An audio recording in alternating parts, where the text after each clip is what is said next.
आप देख रहे हैं वीआईपी न्यूज। मैं हूं पद्मा कुलदीप। बढ़ते हैं खबरों की ओर। गुरुवार को केंद्रीय मंत्री नितिन गडकरी छत्तीसगढ़ दौरे पर आए हुए थे। इस दौरान उन्होंने छत्तीसगढ़ को करोड़ों की सौगातें दी, साथ ही कई आवश्यक सुझाव भी दिए। वहीं छत्तीसगढ़ में एथेनॉल के लिए प्रस्ताव बनाकर भेजे जाने का भी सलाह दिया था।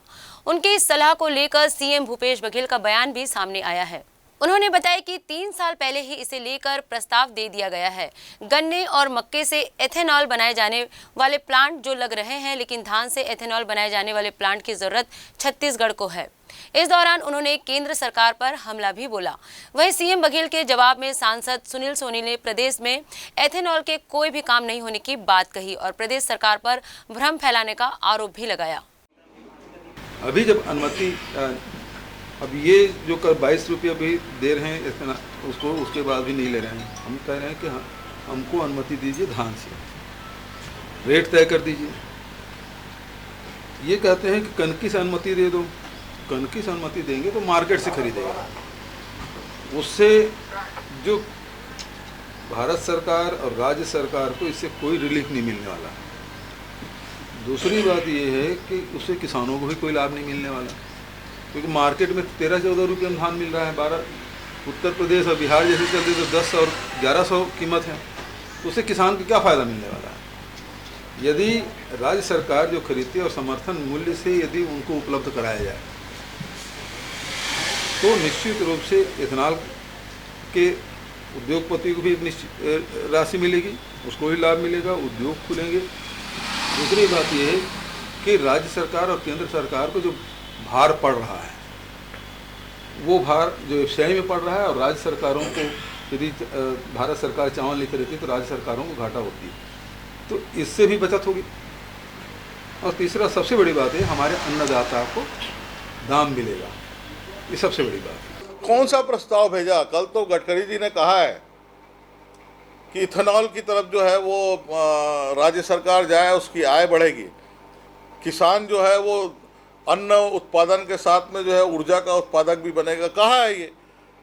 आप जाइए ना, उसके पंप खोलने के परमिशन मांगिए ना। केवल इनके जितने जो भ्रम है फैलाने के जो तरीके हैं वो कल जो है नितिन गडकरी जी ने उस सब पे विराम लगा दिया है। अब इनकी बोलती बंद है, काम करके दिखाए। उसके बाद में चिट्ठी लिखने से नहीं होता है, प्रस्ताव जाता है। मैं सांसद हूँ, जनता ने चुना है, और हम केंद्र की योजना रोकने के लिए सांसद नहीं बने, केंद्र की योजना लाने के लिए सांसद बने, चाहे सरकार किसकी भी हो यहाँ पर। लेकिन कितने प्रस्ताव दिए आपने? तो पहले अपने आप को देखे। आरोप से काम नहीं होता। छत्तीसगढ़ बहुत पीछे हो रहा है। बहुत सी केंद्र की योजनाओं का लाभ हमारे छत्तीसगढ़ के भाई बहनों को नहीं मिल पा रहा है। इससे हम भी दुखी हैं। सरगुजा जिले में एक व्यवसायी के घर बीती रात 3 अज्ञात नकाबपोशों ने बंदूक के दम पर डकैती की घटना को अंजाम दिया है। नकाबपोशों ने करीब 2 लाख की चोरी की है। घटना सीतापुर थाना क्षेत्र ग्राम किरजू की है। घटना के संबंध में एडिशनल एसपी विवेक शुक्ला ने बताया कि 3 अज्ञात नकाबपोशों ने चोरी की घटना को अंजाम दिया है। चोरी के बाद तीनों आरोपी मौके से फरार हैं। तफ्तीश जारी है। सीतापुर थाना अंतर्गत ग्राम केरजू है, वहाँ पर एक फैमिली के यहाँ कल शाम को 3 लड़के मोटरसाइकिल पर आए थे, और ये तीनों लड़के जिनके हाथ में एक भरमार जैसी एक बंदूक भी थी और संभवतः पल्सर मोटरसाइकिल में आए थे। और आने के पश्चात ये घर में घुसे हैं। दुकान जो था उनका साथ में दुकान लगा हुआ था, वहाँ घुसे हैं और वहाँ पर सोने की जो चैन महिलाएं पहनी थी उनको उन्होंने लिया है, और साथ ही साथ जो गले में पैसा था वो लगभग 5,000 रुपये वो भी वो लूट कर ले गए हैं। ऐसी सूचना प्राप्त होने पर तत्काल हमारी पुलिस टीम एक्शन में आई है, और अभी लगातार उसका सघन सर्च किया जा रहा है। सर्चिंग के दौरान उसकी गाड़ी जो वो जंगल में, पास के जंगल में छोड़ा था, वो हमें प्राप्त हो गई है। साथ ही साथ वो एक मोबाइल है, जो मोबाइल भी हमें प्राप्त हो गया है, और इसमें हमने अपराध पंजीबद्ध किया है और धारा आईपीसी की धारा 394-34 के तहत मामला पंजीबद्ध कर अग्रिम कार्रवाई की जा रही है। कोरिया जिले के वनांचल क्षेत्र के सामुदायिक स्वास्थ्य केंद्र जनकपुर में आजादी की 75वीं वर्षगांठ अमृत महोत्सव के मौके पर ब्लॉक स्तरीय स्वास्थ्य मेले का आयोजन किया गया। स्वास्थ्य मेले में शासकीय से लेकर निजी चिकित्सकों से भी स्वास्थ्य सेवाएं ली गई। आयोजन में ग्रामीणों को अच्छी स्वास्थ्य सुविधाओं का लाभ मिल सके, इसलिए सभी प्रकार के डॉक्टरों की टीम ग्रामीणों के इलाज के लिए आई हुई थी। गर्मी में कैसे लू से बचना है, मौसमी बीमारी को हल्के से नहीं लेने की जानकारी ग्रामीणों को दी गई। आज इस भरतपुर विकासखंड में स्वास्थ्य मेला का आयोजन किया गया है, जिससे विकासखंड के विभिन्न प्रकार के बीमारियों का आज यहाँ पर चेकअप हो रहा है। चेकअप के बाद डॉक्टर की पूरी टीम बैठी हुई है, जहाँ जहाँ जो जिस प्रकार की बीमारी है उसका इलाज किया जा रहा है। और मैं यहाँ के बीएमओ को धन्यवाद दूंगा और डॉक्टर अभय गुप्ता और उनकी पूरी टीम को धन्यवाद दूंगा कि लगातार 15 साल की सरकार ने जिस तरह से भरतपुर को उपेक्षित किया था, आज देखेंगे स्वास्थ्य के क्षेत्र में लगातार यहाँ पर विकास की ओर है। यहाँ के लोगों को सुविधा मिल रहा है। अभी अभय गुप्ता के आने के बाद यहाँ पर ऑपरेशन होना शुरू हो गया, ओटी का भी निर्माण हो गया। लगातार यहाँ स्वास्थ्य के क्षेत्र में माननीय मुख्यमंत्री भूपेश बघेल जी ने जिस तरह से जोर दिया है कि धरातल में रहने वाले लोगों को मूलभूत वहाँ पर चिकित्सा का लाभ मिले, स्वास्थ्य का लाभ मिले, ये हमारे मुख्यमंत्री का जो उद्देश्य है उसको लेकर आज छत्तीसगढ़ की सरकार, कांग्रेस की सरकार धरातल पर दिख रही है और लोगों को सुविधा मिल रहा है। इसके लिए पूरे स्वास्थ्य टीम को मैं बहुत बहुत बधाई और शुभकामनाएं देता हूँ। आज़ादी की 75वीं वर्षगांठ मना रहे हैं। इस खुशी में हमारे यहाँ अमृत महोत्सव के रूप में मनाया जा रहा है। इसमें हमारे सामुदायिक स्वास्थ्य केंद्र के प्रांगण में स्वास्थ्य मेला का आयोजन किया गया। इस आयोजन के अंतर्गत सभी प्रकार की बीमारियों का सभी स्पेशलिस्ट के द्वारा जांच कराई जा रही है। साथ ही जो हितग्राही हैं, जो दाता अगर अपना ब्लड देना चाहते हैं, अंगदान देना चाहते हैं या आंखदान देना चाहते हैं, वो अपना पंजीयन करा रहे हैं। अभी तक वर्तमान तक करीबन 5 आदमी ब्लड दे चुके हैं और करीबन 25 आदमी अपना आंखदान दे चुका है। जिला पंचायत सरगुजा के जिला स्तरीय शिक्षा स्थायी समिति की बैठक विकासखंड शिक्षा कार्यालय मैनपाट में आयोजित की गई। जिला पंचायत के उपाध्यक्ष आदित्येश्वर शरण सिंह देव ने कहा कि बैठक लगातार जिला पंचायत के सभा कक्ष और अंबिकापुर में होने से क्षेत्रों की समस्या के बारे में सही जानकारी कई बार नहीं मिल पाती। जिला पंचायत सदस्य और जनपद के प्रतिनिधि कई बार अपने सवाल के जवाब के दौरान अधिकारियों के उत्तर को गलत बताते हैं और धरातल पर स्थिति कुछ और ही होती है। इन्हीं कारणों से ब्लॉक स्तर पर बैठक कर रहे हैं ताकि जनप्रतिनिधियों की समस्याओं का निराकरण हो सके, धरातल पर देखा जा सके कि जो कागजों पर है वह यथार्थ में है क्या। जिले के 7 ब्लॉकों में अलग अलग समिति की बैठक कर जहां समस्याओं का निराकरण होगा, वहीं आम जनों से भी मुलाकात होगी। केंद्रीय मंत्री नितिन गडकरी बीते दिन छत्तीसगढ़ प्रवास पर थे। इस दौरान उन्होंने करोड़ों रुपए के विकास कार्यों की सौगात छत्तीसगढ़ वासियों को दी। साथ ही छत्तीसगढ़ के विकास के लिए अनेकों महत्वपूर्ण सुझाव भी दिए। रायपुर के मेकाहारा अस्पताल में आयोजित कार्यक्रम के बाद वे सीधे ही पूर्व मुख्यमंत्री डॉक्टर रमन सिंह के निवास पहुंचे। इस दौरान डॉक्टर रमन सिंह ने पुष्प गुच्छ देकर उनका स्वागत किया। इस दौरान उनके परिवारजन और भाजपा के कुछ नेता मौजूद रहे।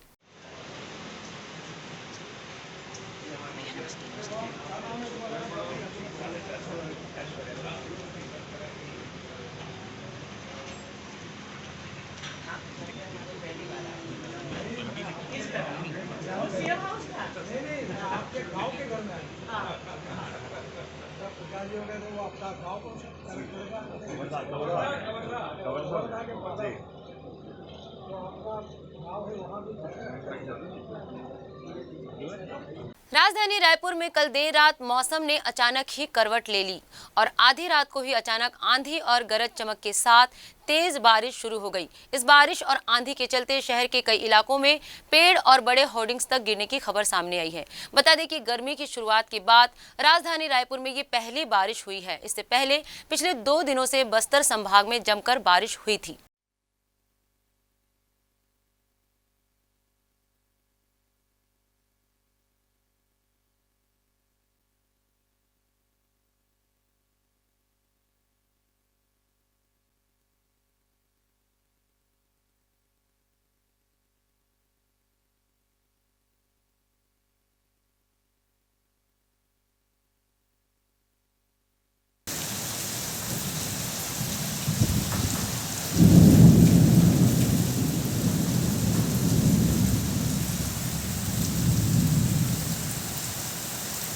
राजधानी रायपुर के पंडित दीनदयाल ऑडिटोरियम में 19 अप्रैल से शुरू हुए 3 दिवसीय राष्ट्रीय जनजातीय साहित्य महोत्सव का बीती देर शाम समापन हो गया। इस दौरान राज्यपाल अनुसुईया उइके, केंद्रीय राज्य मंत्री रेणुका सिंह, मंत्री डॉक्टर प्रेमसाय सिंह टेकाम सहित अनेकों लोग शामिल हुए।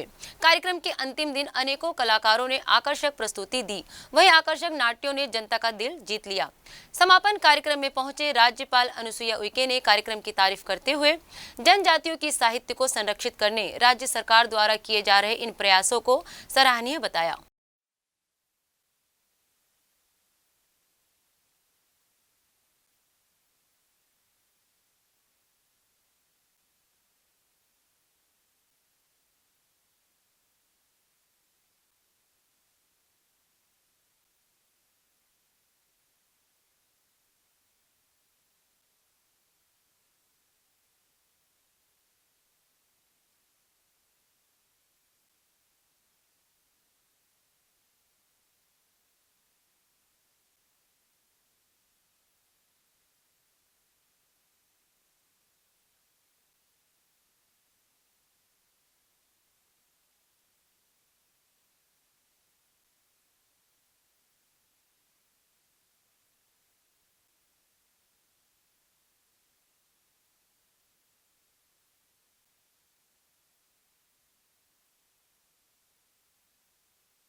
छत्तीसगढ़ की राजधानी रायपुर में 19 से 21 अप्रैल तक राष्ट्रीय जनजाति साहित्य महोत्सव का आयोजन हो रहा है। आज अंतिम दिन है और आपको दिखाना चाहूँगा ये प्रदर्शनी लगाई गई है साहित्य महोत्सव के आरंभ से पहले। आप देख सकते हैं ये किस तरह की प्रदर्शनी है। अलग अलग तरह के जो क्रिएशन है वो यहाँ पर दिखाए जा रहे हैं। जो बस्तर आर्ट्स है जिनको आदिवासी कला के नाम से फेमस है वो सभी यहाँ पर आप देख सकते हैं। किस तरह से मेटल में आकृतियाँ उकेरी गई है और जो पूर्व में सब्जियां हैं उनको किस तरह से आकर्षक रूप से सजाया गया है। हमारे साथ यहाँ पर जो बेल मेटल कलाकार हैं उनसे ही बातचीत करने की कोशिश करेंगे।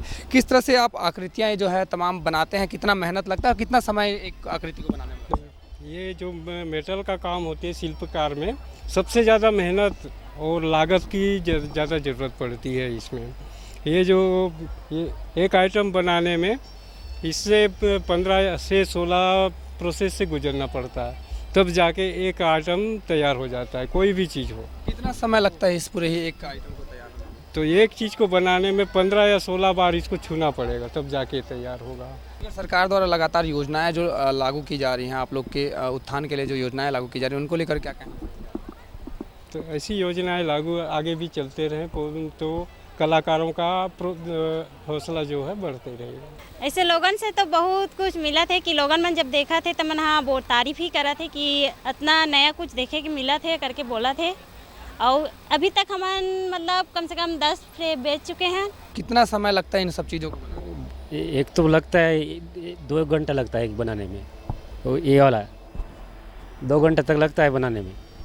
एक आइटम को बनाने में 2 घंटे का समय लगता है? हाँ, समय लगता है। तो देख सकते हैं ये प्रदर्शनियाँ तो लगाई गई हैं लेकिन ये भाई साहब बता रहे हैं कि इन्हें उतना अच्छा रिस्पांस यहाँ पर नहीं मिल रहा है। आप देख सकते हैं तरह तरह की यहाँ पर प्रदर्शनी है, तरह तरह की आकृतियाँ यहाँ पर उकेरी गई, अलग अलग जो मेटल्स हैं उनसे ये तमाम जो आकृतियाँ हैं वो उकेरी गई हैं, जिसमें अलग अलग तरह के बस्तर आर्ट्स बनाए गए हैं। आप देख सकते हैं ये बस्तर आर्ट्स का एक नमूना है जो इस छोटे से आकृति पर उकेरी गई है। इसके अलावा ये बस्तर आर्ट्स के जो प्रमुख माने जाते हैं वो ये हैं। इसके अलावा ये भी एक सिंह का चित्र बनाया गया। इस तरह के तमाम तरह की आकृतियां यहाँ पर बनाई गई हैं। इसके अलावा जूट से आप देख सकते हैं ये जूट से बने हुए सामान हैं। इस तरह की अनेकों जो प्रदर्शनी है, अनेकों सामानों की प्रदर्शनियाँ यहाँ पर लगाई गई है। मिट्टी से बने सामान, टेराकोटा से बने सामान भी यहाँ पर लगाए गए हैं। सरकार द्वारा जो लगातार इस तरह की प्रदर्शनी, लगातार इस तरह की जो योजनाएं लागू किया जा रहा है उसका भी तारीफ करते हुए जो आदिवासी भाई बहन है वो नजर आ रहे हैं। कैमरा पर्सन होरीलाल साहू के साथ अंकित मिश्रा की report, VIP news Raipur. Raipur में चल रहे राष्ट्रीय जनजातीय साहित्य महोत्सव के अंतिम दिन अचिंत्य भोपाल की टीम ने लमझना नामक नाटक पेश किया। इस नाटक के लेखक लक्ष्मी नारायण पयोधी हैं। वह इसका निर्देशन ज्योति दुबे ने किया। लमझना काव्य नाटक के अंतर्वास्तु के रूप में जनजातीय वाचिका परंपरा में निहित ऐतिहासिक और सांस्कृतिक सूत्रों का प्रयोग लेखक लक्ष्मी नारायण पयोधी द्वारा किया गया है। इस नाटक में पृथ्वी की उत्पत्ति से लेकर जीव जगत के विस्तार तक की प्रक्रिया को प्रतीकात्मक रूप से प्रस्तुत करने का प्रयास किया गया है। लमझना, गोंड, बैगा, कोरकू आदि जनजातियों में घर जमाई बनाने के लिए उपयुक्त वर के चयन की प्रथा है। इसके अनुसार बेटी के लिए एक ऐसे युवक को घर में रखकर परखा जाता है जो परिवार की जिम्मेदारी संभाल सके। इस नाटक में सुकमन द्वारा अपनी बेटी जमोला के लिए बुधरू को लमझना बनाकर लाया जाता है। बुधरू घर के सारे काम अपने भावी ससुर के बताए अनुसार करने की कोशिश करता है। इस तरह नाटक में कई मोड़ आते हैं लेकिन निर्मल की जीत होती है और आखिरकार ये एक हैप्पी एंडिंग में बदल जाता है। तेरे है बारह गाड़ी काटे, उलझ जाएगी, छिन जाएगी, कुछ नहीं पाएगी, छह हाथ गठफोड़। लगे हैं तेरे ऊपर 12 गाड़ी पत्थर, कोई पुकारे कितना भी और पूछे धारण बेली को, आवाज़े धूप अक्षर से, मगर तू लौट नहीं सकती किसी की पर।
राजनांदगांव से करीब 20 किलोमीटर दूर ग्राम सिंगारपुर और ग्राम गोपालपुर के बीच एक भयानक कार हादसे की खबर सामने आ रही है, जिसमें एक ही परिवार के 5 लोगों की जलकर मौत हो गई।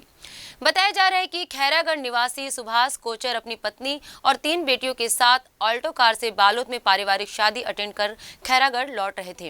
रात करीब 2 बजे खैरागढ़ रोड पर ग्राम सिंगारपुर और ग्राम गोपालपुर के पास उनकी कार अनियंत्रित होकर सड़क किनारे पुलिया से टकराकर पलट गई और कार में आग लग गई।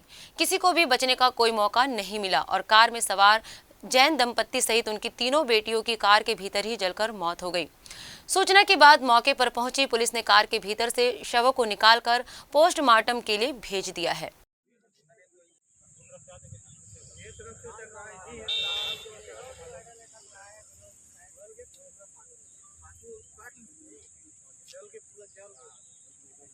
और दाह संस्कार खैरागढ़ में होगा। जैसे बात हुई तो मेरा बोला नहीं आया यहाँ पे। नहीं अभी तो मेरा भतीजे से बात हुआ खैरागढ़ में, अब भी बात हुई, बोले राजनांदगांव ले आ रहे हैं।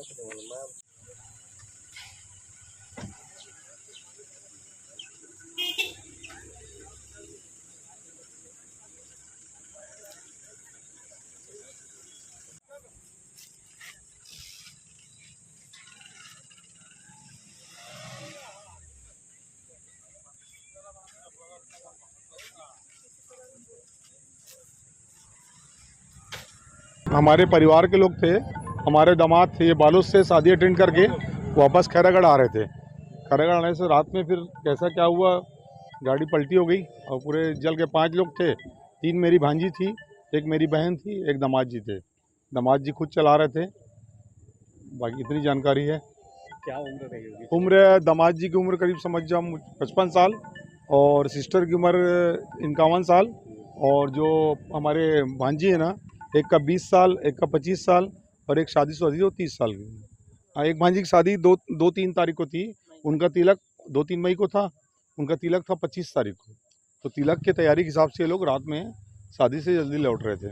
कोरिया जिले के कलेक्ट्रेट कार्यालय के नजारत शाखा से 21 चेकों को क्लोनिंग कर अलग अलग राशि का चेक मुंबई स्थित विभिन्न बैंकों के ब्रांच में कोर बैंकिंग द्वारा चेक भुगतान के जरिए 1 करोड़ 29 लाख रुपए आहरण कर लिया गया, जिसकी शिकायत संयुक्त कलेक्टर अनिल कुमार सिद्धार्थ द्वारा पुलिस विभाग को की गई, जिस पर एडिशनल एसपी प्रफुल्ल ठाकुर द्वारा संज्ञान लेते हुए आरोपियों को महाराष्ट्र जिला ठाणे से टीम बनाकर मुंबई से गिरफ्तार किया गया है। वहीं अन्य फरार आरोपियों की तलाश जारी है। 13/4/2022 की घटना, इसमें एक अपने यहाँ पे कलेक्ट्रेट शाखा से तकरीबन 1 करोड़ की फर्जी चेक के माध्यम से पैसा विड्रॉ कर लिया गया था। इसकी सूचना पे तुरंत इसमें FIR ली गई थी। FIR के बाद प्रथम दृष्टया लगा कि इसमें जो ट्रांजैक्शन हुआ है बॉम्बे और दिल्ली से हुआ है। इस पर से हमने तुरंत 3 टीम तैयार की और चौथा टीम में हमारी साइबर की टीम थी, क्रियाओं को अंजाम दे रही थी। इसी पर से जो मेन खाता धारक है उसकी हमको पता चला बॉम्बे से, उनको हमने पहले राउंड अप किया। इसमें निश्चित ही हमने जो टीम में बनाया था उनकी लगातार विगत 10 दिनों तक मेहनत और हमारी साइबर टीम की लगातार मेहनत के चलते ही हम लोग मुख्य आरोपी तक पहुंच पाए हैं और निश्चित ही कोरिया पुलिस और कोरिया जी के लिए बहुत बड़ी उपलब्धि है। राजधानी रायपुर में नाबालिग युवक को बंधक बनाकर शारीरिक और मानसिक रूप से प्रताड़ना करने का मामला सामने आया है। जानकारी के अनुसार राजेंद्र नगर के सोलस हाइट्स में रहने वाली बड़ी मां रूबी मसीह और सौतेले पिता अभिजीत वर्मा ने नाबालिग युवक को 16 अप्रैल से बंधक बनाकर रखा था और तरह तरह से शारीरिक और मानसिक यातनाएं दे रहे थे। 19 अप्रैल को जब मामले में वीडियो वायरल होने लगा तब कहीं जाकर पुलिस को इस बारे में जानकारी हुई, जिसके बाद कार्रवाई करते हुए राजेंद्र नगर पुलिस द्वारा आरोपी बड़ी मां और सौतेले पिता के खिलाफ कार्यवाही की जा रही है।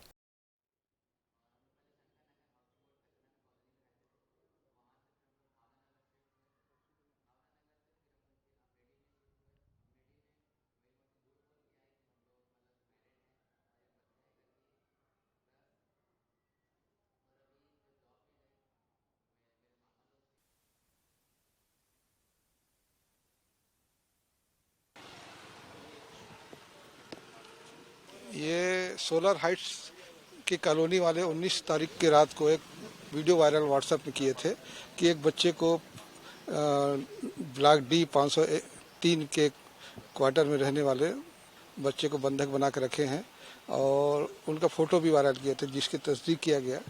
बच्चे को रूबी मसीह नामक महिला जो अपने साथ रखती थी उसे रेस्क्यू किया गया और CWC में प्रस्तुत किया गया, जहां से FIR का निर्देश होने पर उस बालक के बड़ी माँ और सौतेले पिता के विरुद्ध JJ एक्ट की धारा 75 के अंतर्गत कार्रवाई की गई। बालक जो है, बालक के माँ और बाप दोनों अलग अलग हो गए और अपने बाप अपने अलग शादी कर लिया, माँ अलग शादी कर लिया और बड़ी माँ उसको वर्ष 2014 से अपने साथ रखा हुआ था।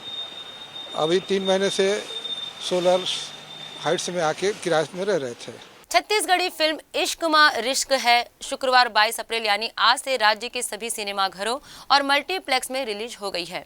फिल्म के रिलीज होने से पहले प्रेस वार्ता रखी गई थी, जिसमें निर्माता लक्ष्मी प्रकाश जायसवाल, निर्देशक आलेख चौधरी, अभिनेता मन कुरैशी, क्रांति दीक्षित सहित तमाम कलाकार मौजूद रहे। प्रेस वार्ता के दौरान उन्होंने बताया कि उनकी ये नई फिल्म रोमांटिक पारिवारिक ड्रामा मसाला फिल्म है, जिसे लोग बेहद पसंद करेंगे। बता दें कि फिल्म की मुख्य भूमिका में अभिनेता मन कुरैशी, अनुकृति चौहान, रंजनीश झांझी सहित बॉलीवुड छॉलीवुड के प्रख्यात अभिनेता संजय बत्रा और क्रांति दीक्षित नजर आएंगे। जो फिल्म घूम फिर के वो सब नहीं होती से वो सब अब होते, अब हमारा मुंबई जाना नहीं पड़े। यही संदेश बोलो या निवेदन बोलो, हम सब यही चाहते हैं कि आप सब आकर के छत्तीसगढ़ी फिल्म देखें। और 22 तारीख को फिल्म रिलीज़ हो रही है, 22 अप्रैल को या फिर उसके बाद भी 29 अप्रैल को फिल्म रिलीज़ हो रही है बहुत सारे सेंटर्स में। तो आप आकर के 22 तारीख या उसके बाद जब भी आपको समय मिलता है आकर के फिल्म देखें और अपना आशीर्वाद प्रदान करें। तो हम सब तो फिंगर क्रॉस करके बस इसलिए बैठे हुए कि पहला शो हाउसफुल हो जाए, उसके बाद फिल्म आपको पसंद आए। समर्थ और सशक्त समाज के निर्माण में आंगनबाड़ी कार्यकर्ताओं का महत्वपूर्ण योगदान है। ग्रामीण क्षेत्रों में बच्चों के भोजन, शिक्षा और स्वास्थ्य की अच्छी देखभाल करने वाली आंगनबाड़ी कार्यकर्ताओं और सहायिकाओं ने एक मजबूत समाज के निर्माण में महत्वपूर्ण योगदान दिया है। साथ ही आंगनबाड़ी कार्यकर्ताओं का महिला सशक्तिकरण की दिशा में दिया गया योगदान आज ग्रामीण विकास की रीढ़ है। इस अद्भुत प्रशंसनीय कार्य को संपादित करने वाले आंगनबाड़ी कार्यकर्ता और सहायिकाओं को भाजपा महिला मोर्चा के राष्ट्रीय नेतृत्व और प्रदेश अध्यक्ष निर्देशानुसार राष्ट्रीय स्तर पर चलाए जा रहे कार्यक्रम सामाजिक न्याय पखवाड़ा और पोषण अभियान योजना के तहत भाजपा महिला मोर्चा भखारा मंडल के महामंत्री अनिता गजपाल के नेतृत्व में सम्मानित किया गया।